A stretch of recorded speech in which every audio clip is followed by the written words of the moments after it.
Welcome to the Tech Egg. Don't get scrambled. Enjoy the video. You begin by confirming the essentials: phone, password, and backup codes. Open the service's security settings and pick the Authenticator App option. This generates a QR code.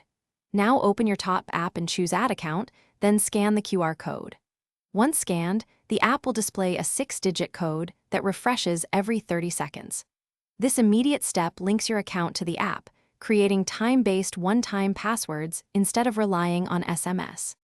Once the app shows a code, type that 6-digit number into the website to verify the connection. This confirms the shared secret is correct.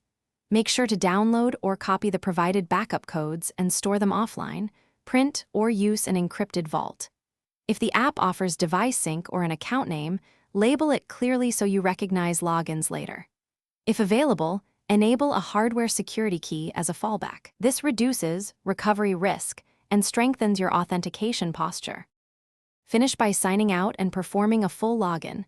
Enter your password, then the current top code from the app. If the code is rejected, first ensure your phone's clock is set to automatic network time. Time drift breaks top.